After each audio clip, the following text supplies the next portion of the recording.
À l'image des autres régions et des autres départements de Côte d'Ivoire, la ville de Tanda a également son gouverneur de la Confédération des cultes de Côte d'Ivoire.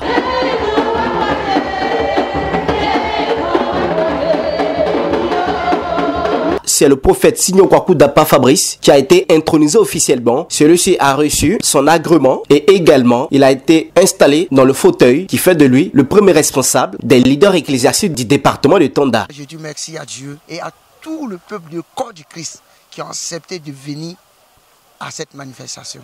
Et que Dieu aussi qui m'a établi là, qui me donne la sagesse de pouvoir conduire ce peuple qui m'a confié.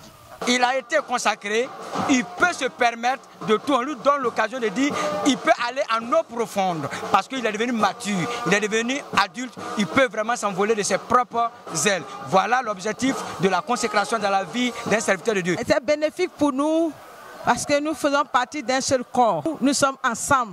Le prophète Samuel aujourd'hui n'est pas seul. Et nous sommes encore beaucoup pour l'œuvre du Seigneur. Une belle ambiance qui a drainé du monde. Parents, amis et connaissances ainsi que leaders ecclésiastiques et administratifs, au nombre desquels le préfet de Tanda, sont venus répondre à l'appel du Dieu vivant qui consacre officiellement son fils. C'est des gens de cérémonie qui favorisent la cohésion sociale.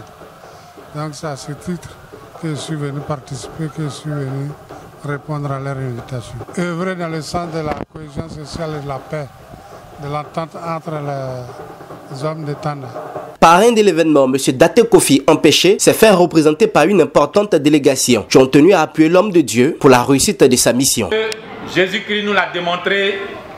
Il l'a dit que lorsqu'on vous donne un trône, il faut servir que de se faire servir. Que notre frère, la mission qui vient de lui être confiée, ne lui a pas été confiée au hasard.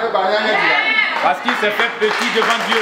Priez le bon Dieu pour que là où il est arrivé, qu'il ne s'arrête pas là et qu'il l'élève jusqu'au dernier.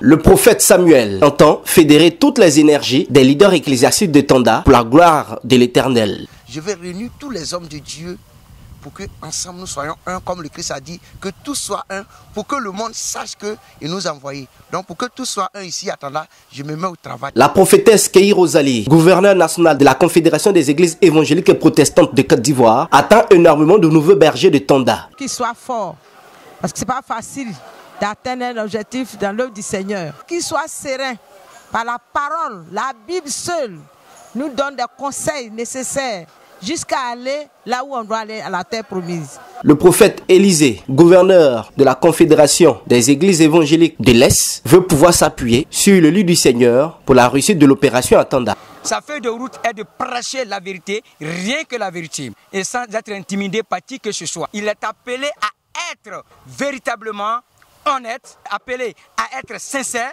il est appelé à être véritablement digne de nom et représentatif d'une mission ici à Tanda. Le prophète Samuel peut désormais compter sur l'appui de tous les fidèles et de l'ensemble des leaders ecclésiastiques de Tanda pour ensemble réussir cette mission. Et c'est tout le corps de Christ dans l'allégresse qui entend l'accompagner pour la réussite de cette opération.